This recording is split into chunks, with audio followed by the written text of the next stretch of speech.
think that's the most important. I think how we play good.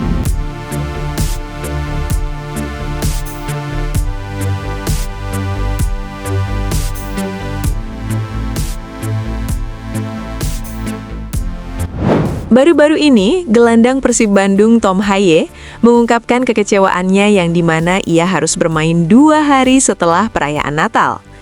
Sebagaimana yang diketahui, umat Kristiani akan menjalani hari Natal yang dilaksanakan pada Kamis 25 Desember 2025. Menariknya, banyak kompetisi sepak bola yang tetap bermain di hari tersebut. Salah satu liga yang tetap menggelar pertandingan adalah Liga Inggris. Pertandingan biasanya dilakukan 1 hari setelah Natal atau yang biasa disebut Boxing Day. Ternyata, I-League selaku operator BRI Super League juga mengikuti jejak Liga Inggris dengan menggelar partai tunda pekan ke-8 pada 27 sampai 30 Desember 2025. Tentunya jadwal ini akan sedikit merugikan bagi para pesepak bola yang menganut agama Kristen di Indonesia. Salah satunya adalah Tom Haye. Mau tidak mau, ia harus bermain membela Persib 2 hari setelah Natal melawan PSM Makassar, yang mana pertandingan tersebut akan dilangsungkan pada Sabtu malam. Melihat hal tersebut, Haye mengaku sedikit kecewa. Bahkan, dia mengatakan jadwal tersebut sangat gila. Akan tetapi, ia harus tetap profesional dan menjalani laga itu dengan semaksimal mungkin. Saya bisa katakan, bagi saya ini sangat gila dengan menempatkan jadwal pertandingan di tanggal 27 Desember. Saya rasa semua tahu mengenai periode ini. Jadi bagi kami untuk bermain di periode ini, menurut saya ini gila. Jika melihat jadwal pertandingan tim lain, waktu yang mereka miliki ada. Dan kami pada periode ini harus tetap bermain. Jadi menurut saya ini tidak benar. Tapi di sisi lain kami juga perlu tahu bahwa kami harus melakukannya. Jadi kami akan bersiap dan kami juga punya waktu untuk memastikan bahwa kami siap, ungkap Tom Haye. Lantas bagaimana nih tanggapan kalian? Coba tulis pendapatmu di kolom komentar ya.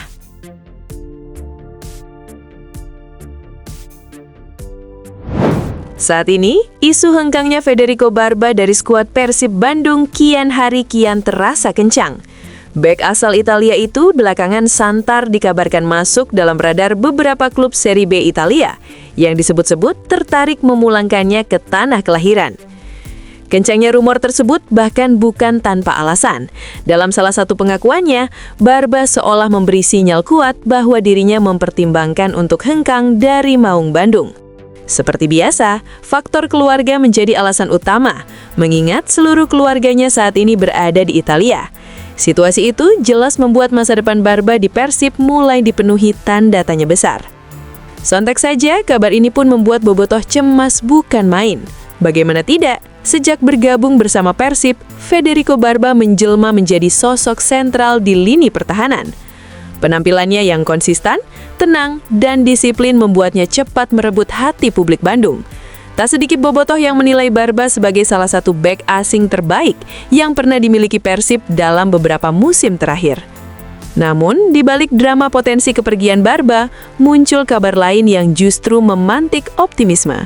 Persib disebut-sebut mulai mengarahkan radar ke sosok yang dinilai sangat layak untuk menggantikan posisi Barba. Nama yang mencuat ke permukaan adalah Gaston Avila, bek asal Argentina yang dikenal memiliki gaya bermain keras, agresif, dan penuh determinasi. Menurut kabar yang dihimpun dari berbagai sumber, Gaston Avila dikabarkan siap menjadi bagian dari Maung Bandung. Dengan karakter permainan yang sangar dan keberanian tinggi dalam duel 1 lawan 1, Avila dianggap sebagai profil ideal untuk memperkokoh lini belakang Persib jika Barba benar-benar angkat kaki. Keuntungan Persib jika mampu mendatangkan Gaston Avila juga tidak main-main. Selain usianya yang masih sangat muda, yakni 24 tahun, Avila sudah memiliki pengalaman berkompetisi di level Eropa. Salah satu catatan menarik dalam kariernya adalah pernah membela klub raksasa Belanda, Ajax Amsterdam. Pengalaman tersebut tentu menjadi nilai tambah besar bagi Persib, baik dari sisi kualitas maupun mental bertanding. Meski demikian, upaya merekrut Gaston Avila jelas bukan perkara mudah. Nilai pasarnya yang dikabarkan mencapai 43 miliar menjadi tantangan besar bagi manajemen Maung Bandung. Diperlukan kerja keras, strategi negosiasi yang matang, serta komitmen finansial yang kuat agar transfer ini bisa terwujud. Menariknya, antusiasme bobotoh terhadap rumor kedatangan Gaston Avila terbilang luar biasa. Hal ini terlihat jelas di unggahan paling atas Avila di media sosial, yang mendadak dibanjiri ribuan komentar dari bobotoh Persib. Kolom komentarnya dipenuhi ucapan Wilujeng Sumping, "Welcome to Bandung," hingga berbagai pesan dukungan yang menunjukkan betapa besarnya harapan publik terhadap sang bek Argentina. Lantas, bagaimana nih tanggapan kalian terkait situasi Persib saat ini? Coba tulis pendapatmu di kolom komentar ya.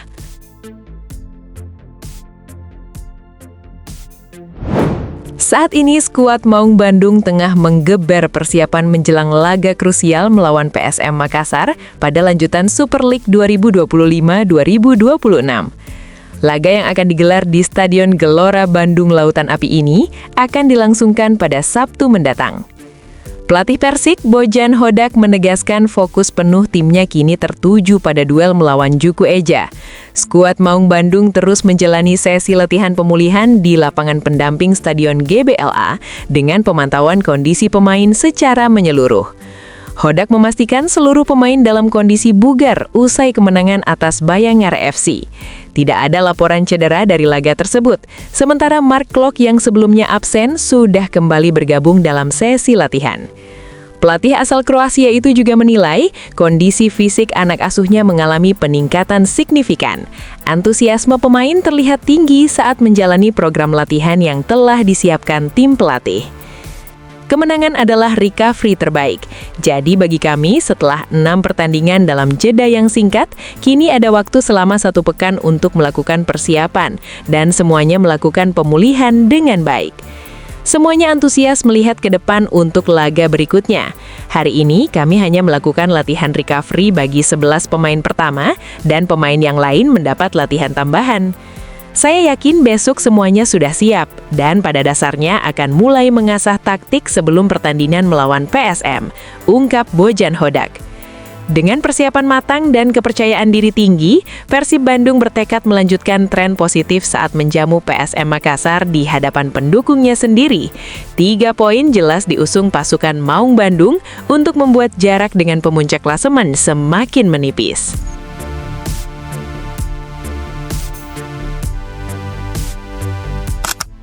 Saat ini situasi rival Persib Bandung Persija Jakarta benar-benar dalam tekanan besar. Hal ini imbas ketegangan di laga terakhirnya, yakni kala menghadapi Semen Padang. Striker Persija Jakarta Alano 5 menghadapi ancaman sanksi berat dari Komisi Disiplin PSSI menyusul kritik pedasnya terhadap kepemimpinan wasit di media sosialnya. Tak tanggung-tanggung, pemain asal Brasil itu berpotensi dijatuhi larangan beraktivitas di sepak bola Indonesia selama 12 bulan dan denda 25 juta. Kritik Alano 5 ini muncul setelah kekalahan Persija Jakarta dari Semen Padang dalam lanjutan BRI Super League beberapa waktu lalu. Dalam laga tersebut, gol penyama kedudukan Persija yang dicetak Maxwell Souza pada menit ke-100 dianulir oleh wasit setelah meninjau video asisten referee. Jelas, keputusan wasit untuk menganulir gol tersebut didasarkan pada penilaian adanya pelanggaran yang dilakukan Alano 5 sebelum gol tercipta. Insiden ini memicu protes keras dari seluruh pemain Persija di lapangan. Namun, keputusan final wasit tidak bisa berubah. Tak lama setelah pertandingan usai, Alano 5 meluapkan kekecewaannya melalui akun Instagram pribadinya. Ia merasa kerja keras timnya seolah sia-sia akibat keputusan kontroversial sang pengadil lapangan. Liga ini memiliki sesuatu yang sangat aneh, sangat mengecewakan. Kami secara keseluruhan, para pemain, bekerja sangat keras hanya agar wasit menjadi bintang malam itu, tulis Alano dalam unggahan Instagram pribadinya. Sontak saja, kritik terbuka yang dilontarkan Alano 5 ini memunculkan kekhawatiran serius, mengingat adanya preseden sanksi berat yang pernah dijatuhkan Komdis PSSI. Pada Mei lalu, Kapten PSM Makassar, Yuren Fernandes, dijatuhi larangan beraktivitas di sepak bola Indonesia selama 12 bulan dan denda 25 juta. Sanksi kepada Yuren Fernandes tersebut dijatuhkan setelah ia mengkritik sepak bola Indonesia melalui media sosial, merujuk pada Kode Disiplin PSSI tahun 2023. Kemiripan konteks kritik di media sosial membuat situasi ala 05 kini menjadi sorotan tajam. Jika proses disipliner benar-benar bergulir, dampaknya tidak hanya dirasakan oleh Alano secara pribadi, tetapi juga berpotensi mempengaruhi kekuatan Persija Jakarta di sisa kompetisi. Kekalahan dari Semen Padang juga berdampak pada posisi Persija Jakarta di klasemen sementara Super League. Tim berjuluk Macan Kemayoran itu kini harus rela turun ke posisi ketiga dengan koleksi 29 poin, tertinggal 2 angka dari Persib Bandung yang berada di posisi kedua. Meski begitu, hingga kini manajemen Persija Jakarta belum memberikan pernyataan resmi terkait unggahan ala 05. PSSI maupun Komdis PSSI juga belum menyampaikan sikap terkait kemungkinan adanya pelanggaran kode etik yang dilakukan oleh Alano ini. Namun biasanya proses penyelidikan Komdis PSSI ini berlangsung sekitar 1 minggu. Kini fans Persija sedang harap-harap cemas karena kelakuan pemainnya sendiri. Lantas bagaimana nih tanggapan kalian? Coba tulis pendapatmu di kolom komentar ya.